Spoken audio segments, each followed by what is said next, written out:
You're watching Fugitive Red-Eye, and welcome to another Red Dwarf review. Today I'm reviewing the final two episodes of Series 12. m-corp, the P is silent, and Skipper. So, let's start off with m-corp. m-corp starts out with Lister's birthday, where he has a heart attack, which later turns out to be just indigestion. So, a monitoring chip is installed in him just to keep an eye on his health, and it has to update. However, when it updates, the latest update is from a new corporation, m-corp, who apparently bought out Earth and everything else. Because of that, the ship gets reprogrammed, and a lot of things happen. But most importantly, Lister is no longer able to see or hear any of the crewmates or anything that's not m-corp property, because a perception blocker is put in with this newest update to block anything not m-corp. As the guys go to find a way to try and fix this, Lister himself goes and visits m-corp itself. He ends up spending all his credits at m-corp because there's this creepy hologram sort of lady that can make it so that bad things happen to him, and he has to pay to get his way out of it. He spends all his credits and starts spending his life, so he becomes an old man. Some other stuff happens, and I won't spoil the exact ending. That's enough about the plot, let's talk about the episode itself. I really liked this episode. Again, everything this season has been golden. This season is probably the best of the reboot seasons. And by reboot seasons, I mean Back to Earth, Series 10, 11, and this. So, with this m-corp episode, there's a few other callbacks. For instance, they reference Series 4 in talking about Rimmer's Uncle Frank sharing his first kiss.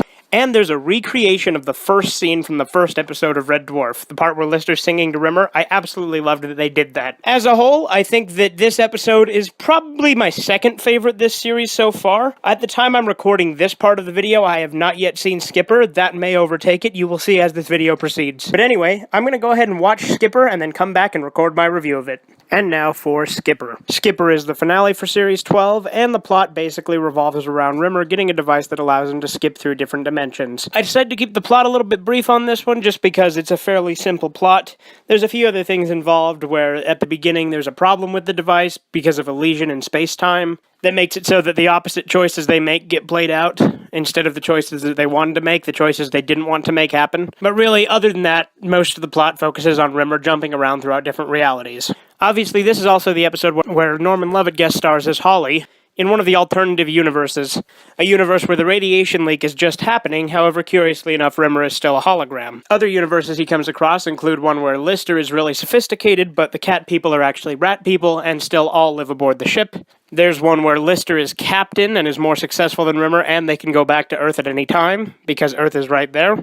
There's one where Rimmer's the ship's onboard computer, and a few others. This episode was great, however, it did feel kind of anticlimactic as a season finale. I would say it's probably my favorite episode of the season, though, because there's a lot of cool stuff. For instance, there's lots of more callbacks, like Rimmer having his original uniform and the big H on his head when he's in the first alternative universe, as well as Holly being there. And in that universe, there's actually a recreation of the Everybody's Dead Dave scene with Rimmer, but instead of Everybody's Dead, it's Nobody's Dead Rimmer, or Nobody's Dead Arnold. So this season has been a great additional series to Red Dwarf, and I'm hoping that the viewer that told me that Doug Naylor is writing a 13th series is correct, because I would love to see more Red Dwarf, and like I said, this episode feels kind of anticlimactic as a finale. Curiously enough, I remember when they were talking about Series 12, they mentioned that there was going to be an episode dedicated to Kachansky, but she was nowhere to be seen in this entire season. Also, they of course still left the cliffhanger hanging, so, you know, I kind of expected them to, honestly, but still. This definitely felt more like a classic Dwarf episode. They even included some flybys from the first and second seasons of Red Dwarf, where it shows the old design of the ship fly by, the original model shots.